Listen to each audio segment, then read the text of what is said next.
All right, we got a hot mic. We're rolling. Easy. Keep this right here. Wish I had a vape. I do got a vape over there. Yeah. The audio isn't too tinny. Too tame? Too tinny. Too light. That's okay, because I can re-engineer the audio if I have to include it up. That's easy enough. Easy enough. Should be just enough microphone for us. This will be interesting. It should be. An interesting experiment. Oh, I'm talking about this 15 headhunter. Oh, yeah? This is gonna be good. This is gonna be good. That'll be interesting. I'm excited about it. I'm excited about it. I'm nervous. It looks, like I said, it doesn't look like it's settling at all. No, let me put my phone on silent. That's okay.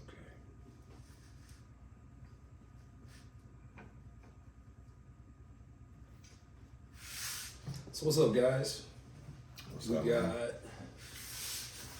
Estiben. We got KP.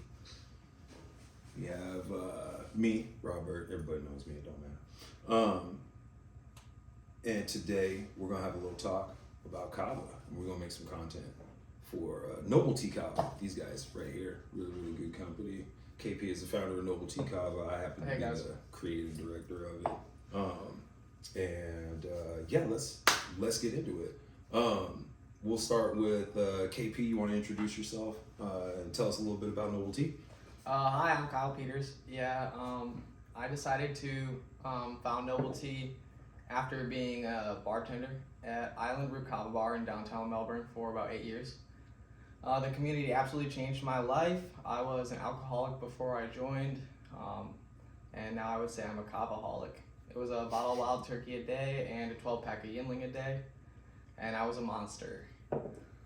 Slowly over the years, I started to learn myself more and more because I wasn't drunk all the time, and I got to meet a lot of cool people, grow and love, and in turn I wanted to see other people grow as well.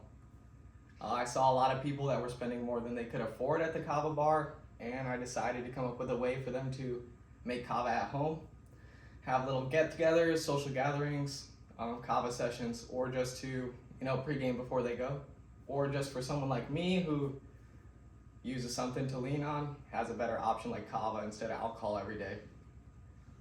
And they can do it with ease. I just brewed this bucket up in like 3 minutes. It was pretty quick, fun, not troublesome, and a little surprising to these guys. So yeah, absolutely. Your brew process is a little bit different than ours, man. Well, I mean, all three of us have a pretty unique brew process. Well, we'll get into that. Yeah, that's part of it too. Yep. Yeah, absolutely. I didn't even think about that. I introduced you as Estiben, man. I call you Weasel. This is my brother, so What's I up, know man? what you want to call me. I'm probably gonna call you Weasel throughout it. So Right. No problem. Estiben Brañas right here, and I'm about 3 months in. I'm brewing my own kava. So I used to be a hardcore alcoholic, just like Kyle over here, and now I'm a kavaholic as well. I drink about a gallon a day, and definitely changed my life in a lot of ways. So, I don't know what else to say about it except for that. I enjoy it. Absolutely. Now, a lot of you guys already know about me, but for those of you who don't, I'm Rawburt 13. I quit drinking a couple years before I came into the Kava community. Kava community for me started in Bradenton, Florida, south end of Tampa Bay. It was absolutely life-changing for me. Getting dry was life-changing for me in the beginning anyway. But then this opened up a whole new world for me, and I was really, really excited about it. And then when I was presented the opportunity by KP to be part of Noble Tea, I hopped on it. I tackled it like Ray Lewis, man. I hit that shit hard. Yeah, definitely part of why we were able to move so fast. And he was very open to anything I had to say, and not just that, he took everything that I had to say and really ran with it in a direction that I wanted, without me having to direct him, which was super beautiful, and I'm grateful for because I had a lot on my plate, and I still do. Yeah, absolutely. Yeah, I mean, you always will own your own business. That's the way that goes, man. Yeah, and You gotta have people you can trust. Yeah, And that's I'm it. grateful that I've been able to trust you. Dependable and trustworthy people, man. They're hard to come by, but when you get them, Hold on to them. Absolutely, absolutely. So Kava and Kratom, Kava, I think you know the most about this. You want to tell us exactly what it is? I would love to, yeah. That's probably what I talk about the most. So Kava is a root from the Pacific Island, or Pacific Islands. It actually comes from many of them. It started in, they say, Vanuatu, and it was like traded and spread amongst nobility at first. And it was just something that was used in like rituals at first, or if like there was a problem amongst tribes or villages, it may even be traded. And if the kava was deemed high enough quality or good enough, then all was forgiven, all was well. It was like a peace offering sort of thing. Used at weddings, all sorts of things like that. Get-togethers, social get-togethers. Very similar to alcohol in Western societies, where no matter what's going on, if it's good or bad, it's there to bring people together and allow people to socialize and relax a little bit and step back from the situation and still come together. Well, and the social thing was the big part of it for me. Like, I completely lacked that when I was a raging alcoholic. I used to be a bar fly all the time, man. It's got pool tables, got a place to sit back, socialize. I can collect clients and stuff like that because I own a couple of my own businesses and do my own thing. And it reinvigorated that in my life because that was really the thing that I was missing. And I noticed that so many other things in my life dropped down when I cut all of that out. But then when I introduced Kava into it, all the good stuff ramped back up to where it was before, but then the negative stuff stayed down there at the bottom where I needed it to be. So that worked out pretty well. And then I know that you started Kava with me downtown when you would come by on your lunch. He comes by and visits me on his lunch every day. And we would do our lunches down there, and that was what got you into it in the beginning before you quit drinking. So Yep. That was a good one. What was your experience like down there? Mine? Yeah. Well, I mean, I liked it. I definitely liked meeting a lot of new heads and, you know, experiencing the kava in different forms as well. You know, I mean, you got your traditional brews and you also had your higher concentrated brews and things like that. And, and then I was introduced to Kratom as well. And yeah, I mean, I don't know. I mean, it was something good to split my day, you know, but I definitely didn't like take the leap. At first I was like, it's much cheaper just to go home and get trashed on alcohol than it is to consume Kava and Kratom. However, now, I don't know, it's been about a year and a half, come down the road pretty far, and come to find out I can actually do it much more cheaper than alcohol. Absolutely. And my life has changed 100%. Yeah. We love that. I see that too. Yeah. I see that every day, man. Yeah, I'm that's so proud of beautiful. you for that, man. It's so awesome. Thank you. Ooh, look at that, bro. Yeah. You got any Ooh, left in look. that cup? Yeah. Ooh. Shit, yeah. We were talking to that. KP was talking about that earlier. About the social atmosphere with drinking kava and hanging out and just, you know, having a gallon of it and just sitting around. It kind of like lubricates the conversation. It's really cool. I've always had a greater appreciation for that in kava community because there's people from all demographics, literally top to bottom, all demographics. And the odd part about it that I've seen, and I've spoke on this before, is that it doesn't matter where you come from. One of the dynamics that we see in this country regularly is politics, and I always shy away from politics. Everybody knows I don't do politics, but you can get people left, right, in between, whatever party preference it is. They can sit down, be shelling, talking about it, have totally opposite opinions, viewpoints, and beliefs and stuff, but at the end of it, they're just like, ooh. I've always thought that was really cool, really cool. And if they can't, then maybe they're drinking the wrong kava. Maybe. You know. How many different kinds of kava are there? To be honest with you, I don't have the number in front of me, but I feel like the most recent number I've seen is around 200. Wow. Yeah, there's many different cultivars. It really comes from genetic mutation because kava is one of those plants that you have to clone. It's a flowering plant without a flower. It's weird in that way. There's a little bit more on our website on the Noble News about kava plants and a little bit more about kava in general. I've been a little behind on that, but I promise to get you guys some content soon. You gotta be careful, man. Promises are like pie crusts, Yeah. easily made, easily broken. Yeah, heavy too, so now I gotta get to work. So how was the whole brewing process for you?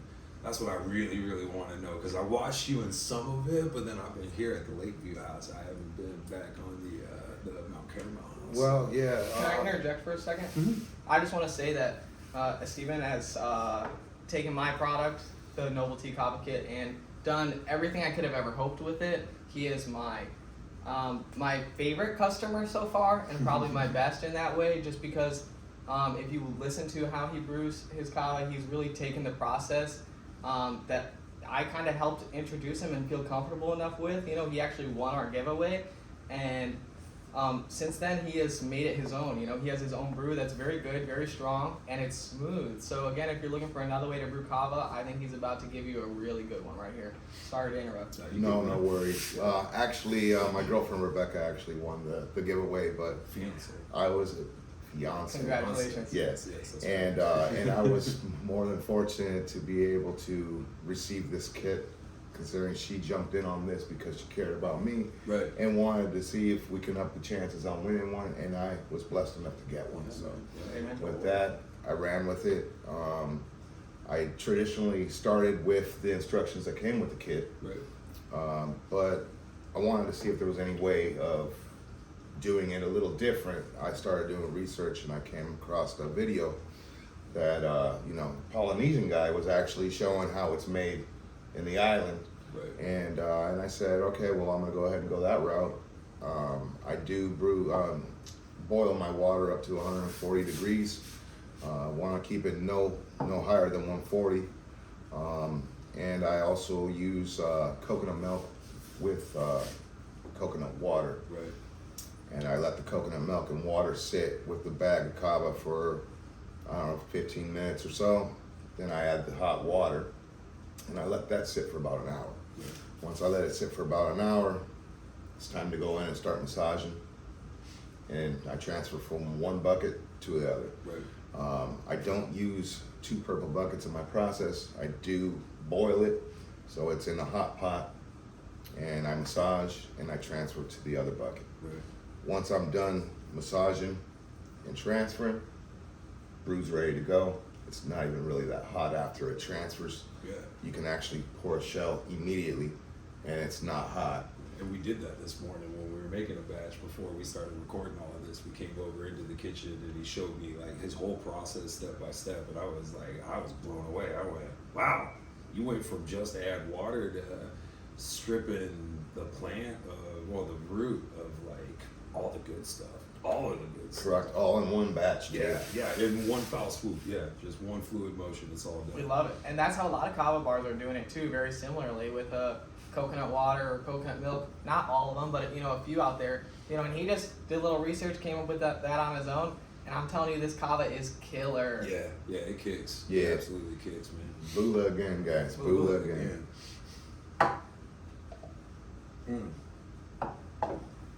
So, Kyle, where did you have your first kava?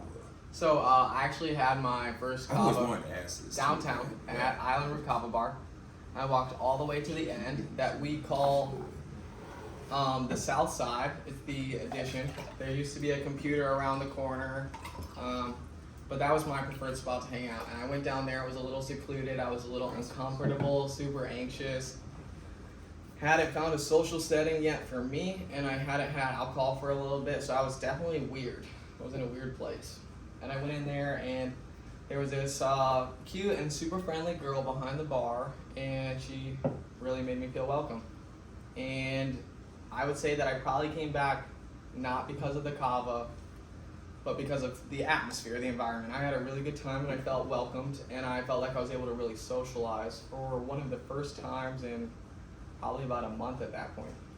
And I needed it. I needed it bad. I was just got out of a very toxic relationship, and I was at a bar all the time before that, so I needed something, a place, people to talk to, people to connect with. And so I went back every day that week for like 4 days. And I spent like $60 a day drinking Zens, which was their like strongest kava drink, Mm-hmm. and getting now that would really, I'd be trash, but the first like 3 days I really didn't feel anything. The fourth day though, it was a lot, you know, and then at that point I felt the buzz and I was missing my alcohol buzz, and so I was hooked. I had the social aspect and a ton of fun the previous 3 days, and that fourth day I got trashed. So it became a pretty daily habit for me. It actually got a little out of control before I worked there, and that's, you know, looking back on it now, that's part of the inspiration for this kid. I started going there, and I needed a place, and I needed people, and I needed connection and comfort and validation as like I was a human being, and I was worthy of love, and I got a lot of that there. And so I went back every day, and I honestly couldn't afford to at that point in my life, and I spent $120 a day. I mean, I'm not proud of it, and my car got repoed that year, and I got into a lot of trouble. I ended up getting a job there the following year after, you know, going to jail and being on probation, and that was a struggle as well, but then I started to be able to afford it a little better, but I didn't manage it as well. And, you know, a little bit until just this conversation, I forgot about that first year where it was unmanageable and unaffordable for me, but that was a huge part of my inspiration in all of this too. Right. So, but Island Root Kava Bar is where I had my first shell, most of my shells, and probably many of my best experiences, and met a lot of my friends. It's where I met Rob. Oh yeah, It's where I met Estiben. Absolutely. And that's where I had my first shell too. Yeah, that's what I was gonna say. Your first show is at Island Root too. You should talk about that because I remember bits and pieces of that day, but I was working right across the street, so there's so much back and forth, go for me. You probably remember it a lot better. Well, I mean, I was never much of the person to hang out inside because I am a cigarette smoker. Right. Yeah. But I definitely enjoyed the patio, and like I said, I met a lot of new people there. For the most part, when I started going there, it seemed like just nothing but a positive environment. Right. But as you go there daily and you see the same heads on a daily basis, you start realizing there's a lot of drama, and the same with the people who congregate in the same place. And I'm like, now that I have this kid, I don't have to worry about all that bullshit. You know, I just brew it at home and boola it up. Spend time with Beyonce, yeah. Yeah, man. Yeah, absolutely. Yeah, I know. There was a podcast that we'll have a link to, and the one for that I post to the other podcast I do with my wife. We talked about our Kava experience first and all that stuff. And I talked about where I had all my first shells and stuff, and that was absolutely transformational. It was a lot of fun. It was a really hard time in my life. A really hard time in my life. I had a lot of bad people around me that were pretending to be good people in my life that are really taking advantage of me, and that was really bad. But this is the one that pulled me out of the slump. Like it got me out, it got me away from those people, it introduced me to new people, made new connections, made new friends, made solid friends. Solid friends. Positive people. Yeah, I was super positive. I was all about that. All about that. Hold on, It worked out really well. Can I pause this for a second? Yeah, we can. So, we talked about your first experience and my first experience. We said I had a hard time and I was in a bad place. And the same for you. Would you say when you first experienced Kava, would you say you were in a tough time? Oh, absolutely. I was in a tough time. And, you know, I mean, everybody's got their own personal problems and stuff. Yeah. And, you know, have alcohol added to the equation on a severe level. Yeah, it was definitely a dark place for me. It was, I'm happy for the road that I've started to go down. Yeah, you don't have to go into it. Yeah, Right. I just thought it was a very interesting correlation. You know, at least that we all stumbled upon Kava or a Kava bar, or you know, were introduced to this when we were having a hard time in our lives. I just thought that was an interesting thing that we should maybe know. It's truly a blessing to have this introduced to the general public that there's an alternative. Because if there wasn't an alternative, I don't see that there would have been a change. Me neither.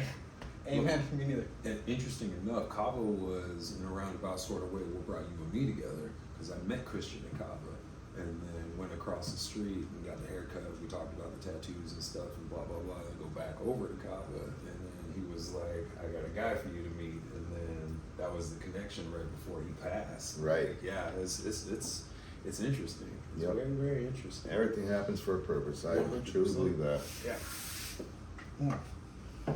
So, who do you guys drink Kava with? Like when you get excited about drinking Kava with people, who are those people you get excited to drink with? That's what I want to know.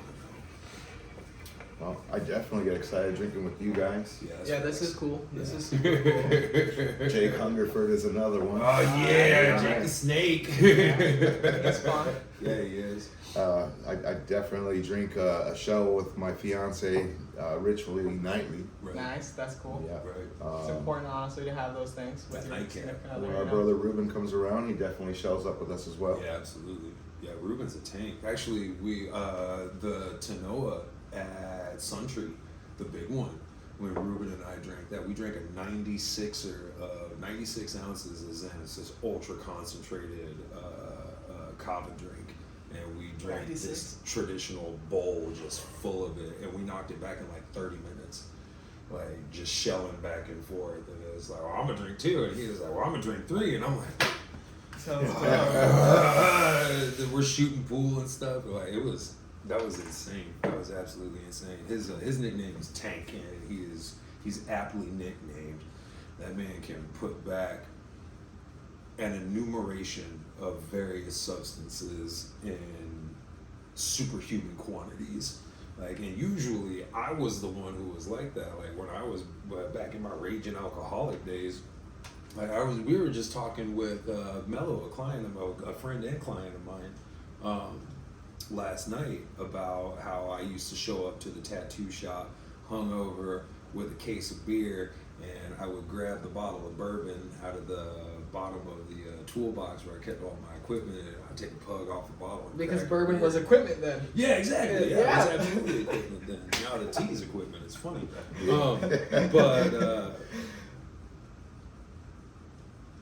I was always the one who people would always say, they'd be like, what do you mean you've been drinking all day? It's like, yeah, it's 7 a.m. when I woke up. And they're like, what? You can't even tell. And it's like, it's the same thing with this. You know, some people, they get a little rude. Because it hits everybody differently. It affects everybody differently.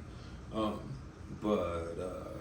That's one of the enigmatic things is that I can put an insane amount of anything in me and just rock and roll with You heard it here. Yeah. Well, he's one of the people, man. He can talk me. I'm like, whoa, that's crazy. Like whenever we get into those little boyish competitions, I always got to figure out a way to outsmart him because I can't outperform him. That just is what it is, So we touched lightly on when you drink it. And Kyle, you drink daily. You drink daily most of the night. I drink, out of the three of us, I probably drink Kava the least. I drink strictly socially. Kyle will go through a gallon of Kava a day just in his day-to-day running around. Yep. And if I'm getting out there talking with people that drink, or getting social, having someone over. If my sister comes over, if I have a friend over, it's 2 gallons I'm brewing that day, and they're both probably gone. Right. If it's more than one get together, it's 3 or 4. So I consume a lot of Kava. I would argue medicinally, opposed to what he said, recreationally. Mm-hmm. I would say that I still use it a little bit as a crutch, like alcohol. It's not quite the same. I don't need it, especially knowing that I can go home and make it. I don't have the itch. We were talking about that earlier, but it's still something that I use pretty medicinally. I didn't have Kava the last week. I've been in the middle of a move. With it, I will say I've been more tense and definitely more unpleasant. That's partially moving. You mean without it? Yes. Well, with the move. Oh, but yes, without the Kava, yes. Right. I would say it's a little of both. It does. It takes the edges off the world for sure. Yeah. It really softens does. it. Yeah. It's a nice mellow. Right. Yeah. And that's what it is. It's mellow. It's not like ooh, or like in your face with a little bit of spit. And I love you. Like, yeah, fuck that. So, Like that. Yeah, it's better. It's a much better alternative. you know, and like me, I'll be sitting back with friends and it's like, yeah, let's go ahead and have some shells.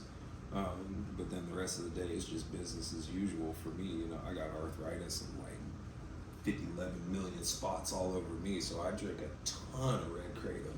Like, well, not a ton of it, but I drink a relatively inordinate amount. It's on the table with us. It is, yeah. So I got my bucket right here that I brew in person. That's my personal bucket. But that's the one that replaced, you know, going to pain management and getting really frustrated because they want to put me on all these opioids and stuff like that. It's like, well, we're not going to fix your problem. We're just going to get you addicted and intoxicated. And I'm like, well, I got clean a gazillion years ago. I don't drink or nothing now. So it's like, why are you going to give me these drugs that I don't want to do? They're like, well, it's either that or we can cut everything out and you can be in a wheelchair for the rest of your life. And I'm like, I think I'm going to pass on that. And then instead of eating, you know, a big bottle of Tylenol and a big bottle of acetaminophen or of Advil every week, I drink some tea every day. It's so much easier. Can I just touch on that? I do want to say that I'm super glad that kratom helps people, and it does help a lot of people. It is addictive. I don't consume it anymore. Yeah. But I'm all for it and for helping people. I just think that there needs to be a little bit of awareness, and that's all. You know, I think that the tea is definitely the best way to do it. So if you want to have kratom, I think you should make tea, you know, like Rob was saying, you know, which is super simple. Get crushed leaf and run it through a filter bag or a strainer bag or whatever. Do whatever you got to do to filter it out, and just let it, you know, sit for a little while at, you know, a hot temperature, and just like a regular tea, and you're going to have a pretty solid kratom tea, and it will be better than ingesting that powder, which is bad for your gut. And that's really all that I wanted to say on kratom. Yeah. Again, it is helpful for a lot of people. When I drank it, I loved it. Right. Oh, me too. But I don't drink it anymore. Right. Yeah, it's about as addictive as caffeine. Right? That's the level I would put it at. And I get like 3 or 4 coffees a day. Yeah, me. That's why. Like, well, okay. So what about your caffeine habit? We'll start with yours. Right. Well, you know, I mean, I start off. I'll brew a pot of Cuban coffee at home before I go to work. A shot, a pot. A pot. And I do a small one at home. I'll drink the whole thing before I go to work. Then I go to work and I'll go ahead and I'll brew the big pot. And me and my boy Jake, we go ahead and drink that all up. Immediately after that, I crack a Monster, Right. and I already have me a tea. So open up a tea, crack a Monster, and kind of just double fist it, and before you know it, man, I'm zooming, and it's only 8 o'clock in the morning. Right. How much water do you drink? I drink water with my tea, and I drink water with my Kava. Okay, no, that's a common response. That's a common response. No, I know. You should try to rotate some in there. I don't drink enough water either. I'm just pushing for your health, my man. That's all. That's what I say too, though. It's in my coffee and my Kava. What you mean, water? But I got some right here. I mean, I'm the same way. I drink. Depending on the morning and depending on what my day is, there are some mornings that I'll just have a regular cup of drip coffee or a couple cups of drip coffee and then like 5 to 7 Monsters.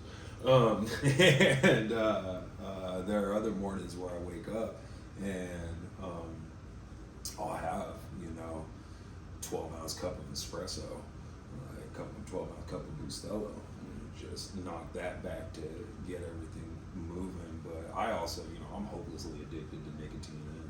I smoke cigarettes, ton of cigarettes, and that's morning routine for me.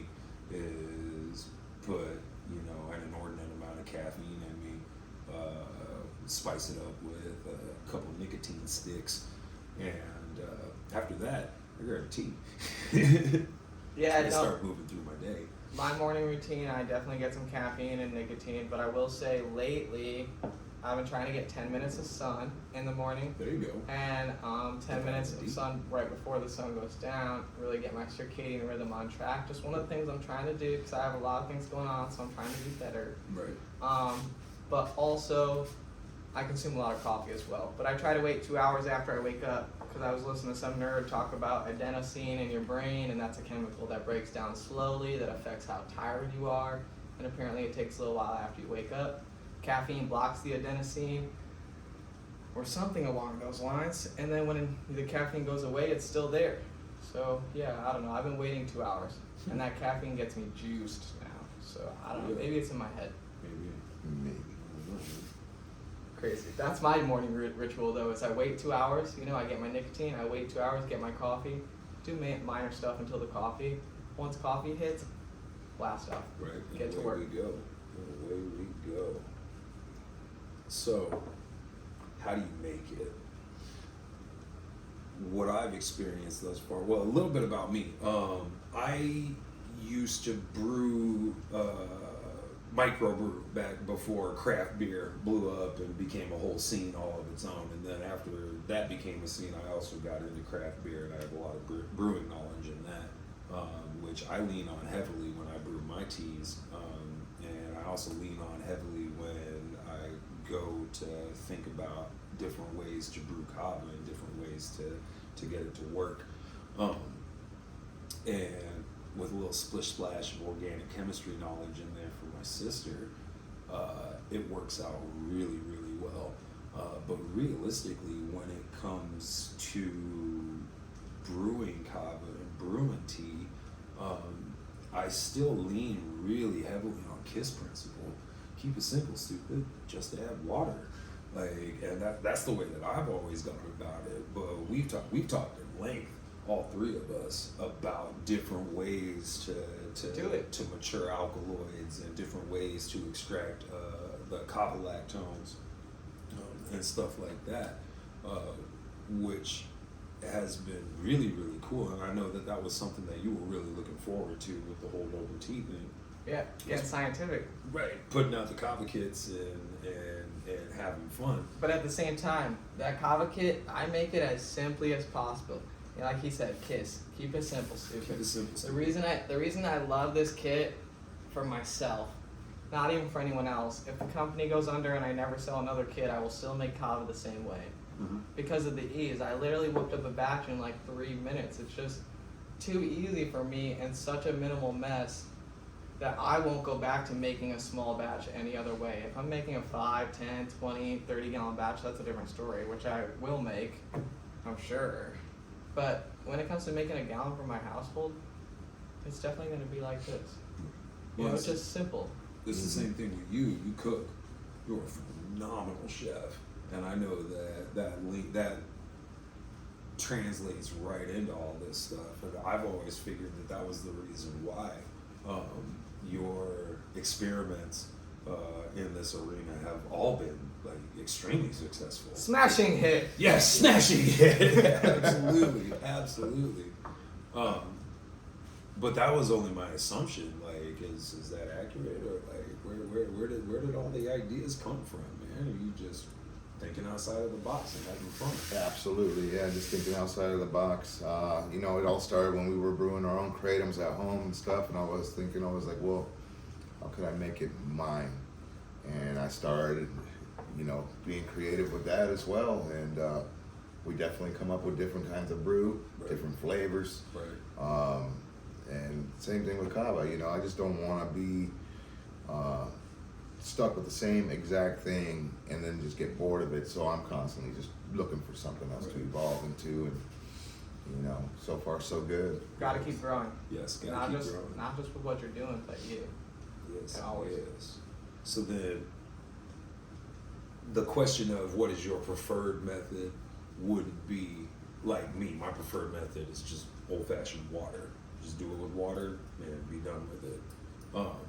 And then tweak how you do that, little micro adjustments to extract as much of that kava lax as you can. And then you went over into the opposite end. You were like, well, hey, let's take this, add this to it to extract that, because these go together, and with extreme success. Yeah, what I did was I realized that the water alone wasn't taking all of the kava lactones out, so I wanted to find something else that would help pull the rest. Right. And I can honestly say that I believe I'm pulling at least 98% of the Kava lactones on a batch. Yeah, we've seen that. Well, I've seen that personally. That was absolutely insane when I did the second run just to see how much was left in there, and it was like it was nothing. It was a mud puddle I would have gladly drank out of. Like I was like, that's mostly water. Holy cow! It was absolutely insane.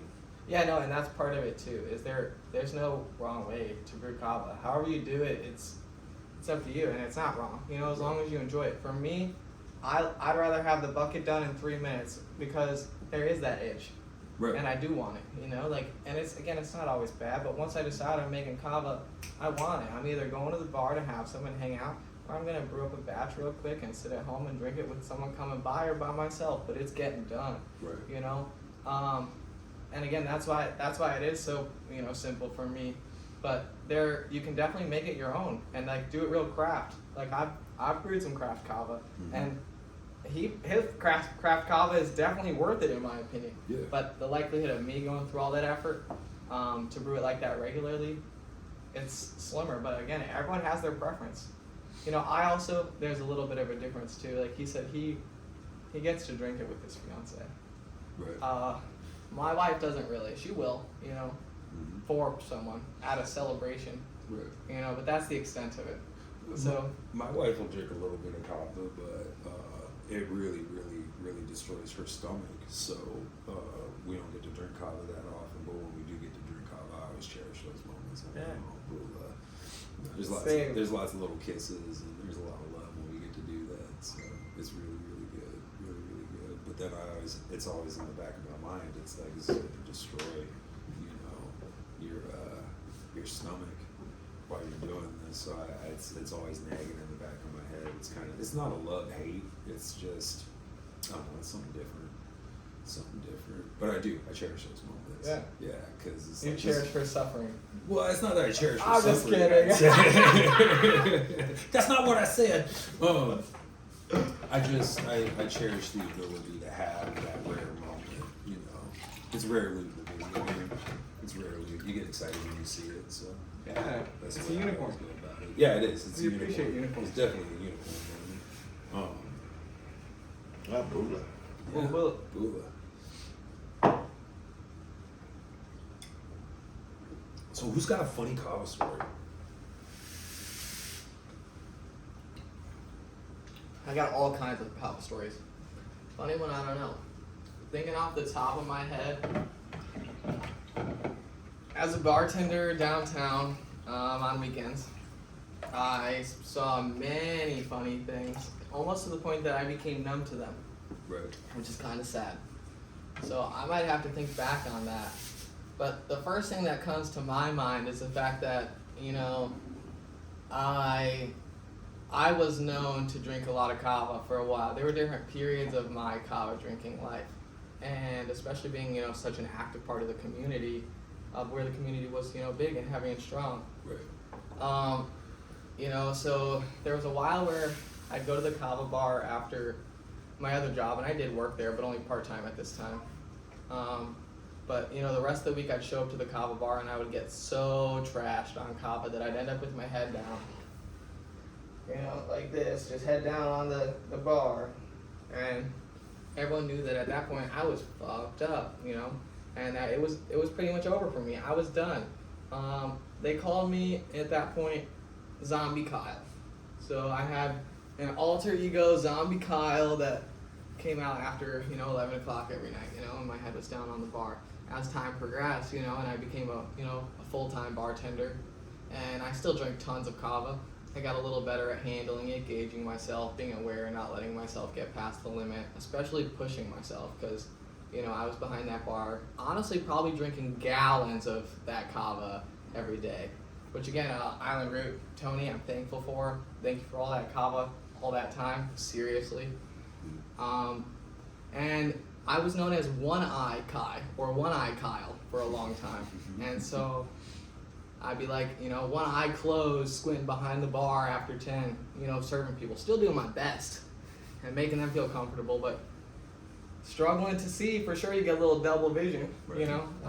Fucked up. And yeah, I called it FAU.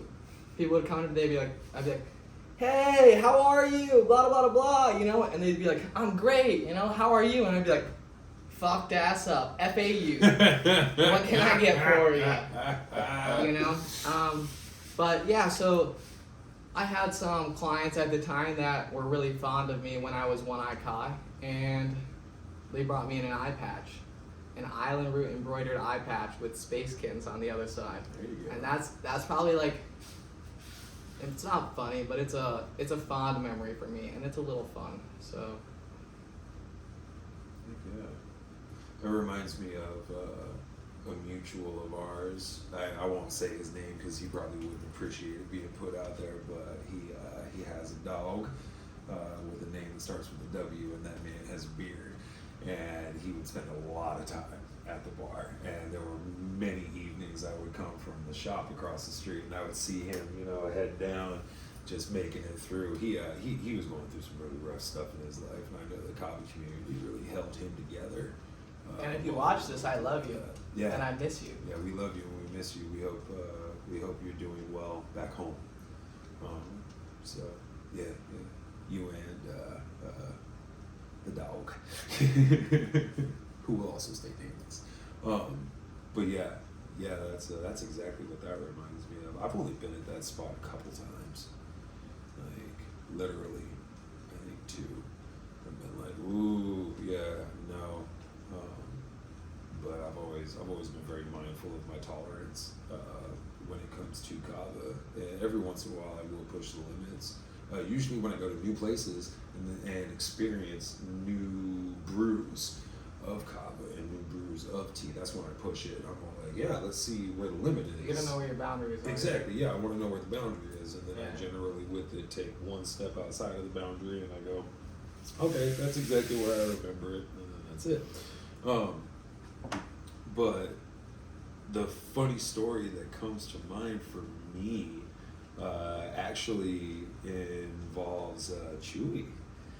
Remember, you came down and you got tattooed, and we were all like, yeah, you got to try the Kava. We gave him the Zen shot with the red nitro behind it, or the green nitro.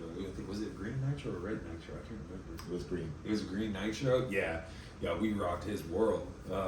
He was doing all good, having a good time, blah, blah, blah, knocks back the shell. He's like, oh, it tastes like dirt water. And it's like, well, chase it with the tea. And he was like, oh, yeah, the tea is much better. And then minutes later, he was like, I don't feel so good. Put his head down, and was it the trash can or was it the bathroom? I can't remember. Trash can, and Was then it trash shortly can? after I had to take him home. Yep, that was it. That's one of my many funny Kava stories. But yeah, we got Chewy, and to this day, you can offer Chewy, and he's like, nope, I'm good. No Kava. He's just instantly done with it. I feel like that happens a lot, you know, and it's, to me, it's a little sad, because a nitro tea is strong, you know. Right. I know that, like, you know, that would make me throw up right now if I had one, because I haven't had kratom in forever, but I used to drink, you know, like 5 of them a day, you know, so like it just, you know, you're a different pace, and I feel like a lot of things, like a lot of the stronger beverages are pushed in the community right off rip, and not letting people, you know, really feel where the boundaries are, and people get pushed past those boundaries, and then they feel uncomfortable and don't want to come back, which is sad, I think. And me, when we're talking about concentrated beverages, I don't know if you feel this way about it, but I know that I certainly do. Either one of you feel this way about it. I certainly do. I think that we need to really, really reel that in. Yeah. Because there's a lot of places that, you know, they have absolute rocket fuel, you know, and I mean, like, that's good. By all means, you're doing it, and you're making a super concentrated batch, but I'm not so certain that that's what this demographic needs. I think that it needs a lot more consistency across the board. Diversity in product, absolutely, but I think that a lot of the levels should be brought down. And that's coming from a guy who goes, you know, out to Tides in cocoa, and I drink the concentrates, I drink the shots, and I drink those predominantly. But I know I was there day one for that stuff when they were getting that final little tweak in there. And for a couple people, it was not the best experience. It was very humbling for them. And not that they never came back. You know, they're all still there, the crew that was there that day with me. But they are apprehensive of it now. Exactly. Absolutely apprehensive of it. And I worry about that. That concerns me, is that people will have negative experiences with it and then carry that out into the world and then create a bad name for it. Yeah, I'd like to touch on that. Something that I've really been focusing a lot with my conversations with people in the industry is just like the stewardship of the industry. Being a good steward of Kava and Kratom. If you really are passionate about it, then you need to look out for it and look out for the people in the industry. And I don't mean the people at the industry like, you know, selling, producing, or sending the product out. I mean the community, the people that are consuming the product. Those are the people that we need to be looking out for. You know, there needs to be a lot more awareness, you know, just communication. It needs to be a little more straightforward, I think. Like your brew, the Coco Loco, like that's incredibly stout. But then once again, I come from a craft beer background. Like, it's nothing for me to drink a case of, you know, barley wine at like 14.5%. Yeah. And operate just fine. Like, I've always been really tanky like that. But if I were to make the Coco Loco, like, it's not something that I would give to first timers. It's not something that I would give to people who I know only drink a couple shells, you know, maybe in a week. Like, it's like, you don't want that. Like, And that's what I mean. Water. Yeah, that's that sort of stewardship I'm talking about. You know, like pushing extracts on people their first visits or before they're really comfortable with the product, or pushing a strong product on someone because you really want them to feel a buzz or you're trying to make a sale.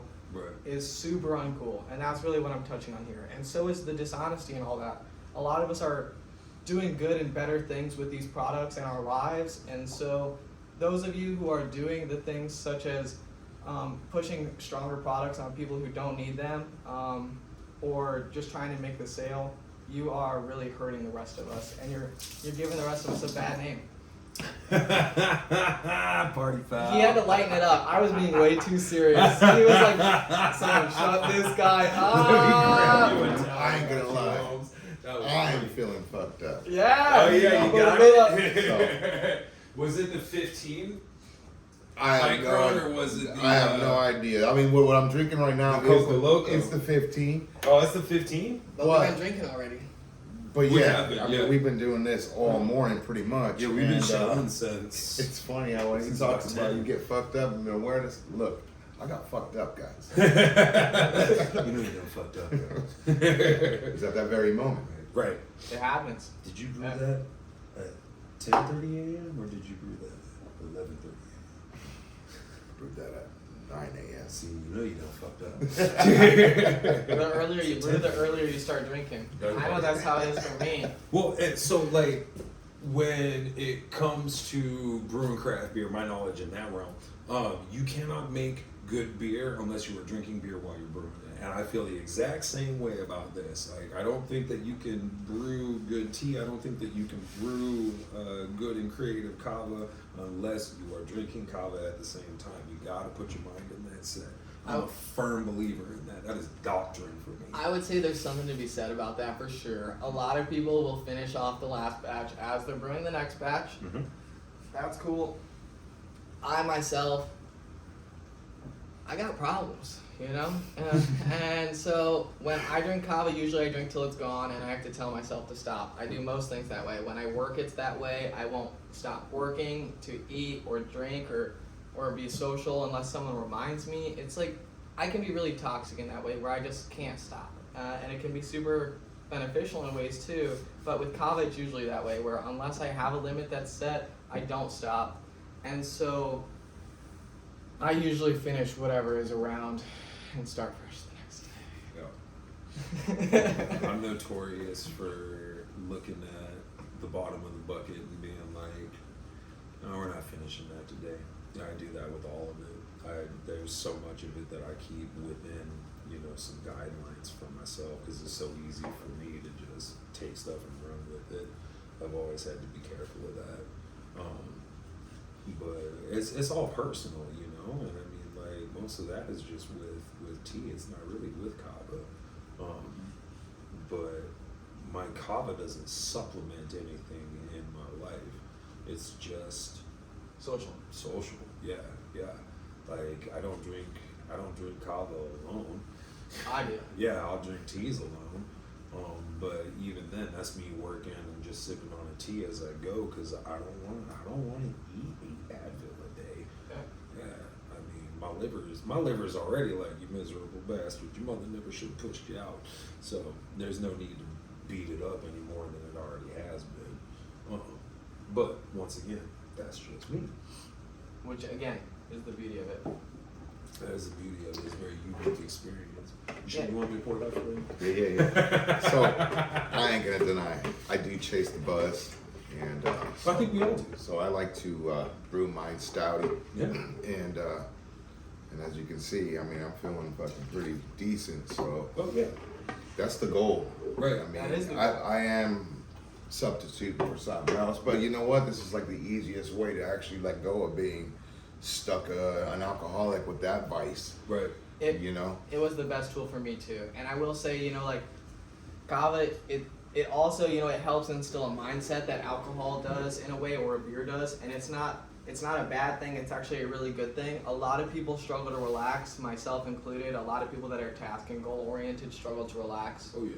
And so when you decide to have a Kava or a beer, you're making a conscious decision to relax. And so if you can really pair that with something that's relaxing, whatever it is, and it doesn't even, like me, I had an NA beer the other day, and I felt relaxed because me choosing to do that, I was choosing to relax. And so I put myself in a setting where I was relaxing or able to relax, and I was consuming something that I told myself was to relax, and I relaxed. And Kava and alcohol are similar in that way. They're just they actually have chemical properties that also, help your body relax beyond, that choice. Right. But that's a little bit of it too, I think. You can have alcohol or Kava in the incorrect setting, and it's not going to be relaxing at all. It'll probably be a little jarring, to be honest with you. Yeah.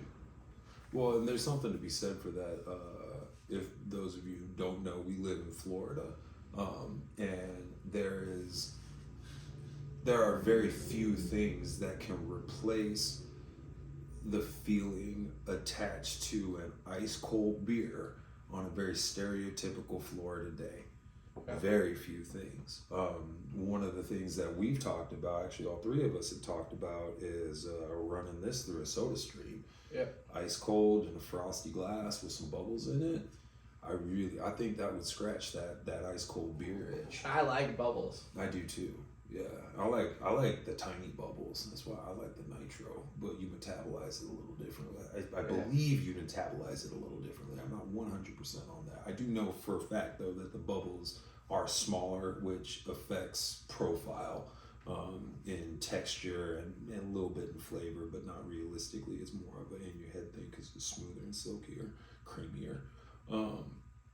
But I'm a firm believer that we run this through a soda stream. I don't know if it'll work for the Kava. I don't know that I would want carbonated Kava. I think there is possibilities of things like that working with Kava. I personally do. I don't think people have put the work in yet. I think it would be very easy with Kratom though. I think it would be super easy with the tea. Super easy with the tea. Yeah, I'd be all about that. But then I worry about that because because I was such a raging alcoholic for so many years. It's like, oh, if you're gonna scratch that itch, like how long is it gonna take me to wear a hole scratching that itch? Yeah. Like, I have to that's step a slippery away. slope. I have to hit the little girls now. Okay. That's okay. We're getting to our outro and our closing thoughts. Yeah. And you are out of time, sir. It is 1:22. And then I can handle the outro. Yeah, y'all handle that shit. I gotta take me Everybody's hitting bathrooms. I'm gonna stop this and hit the fence line.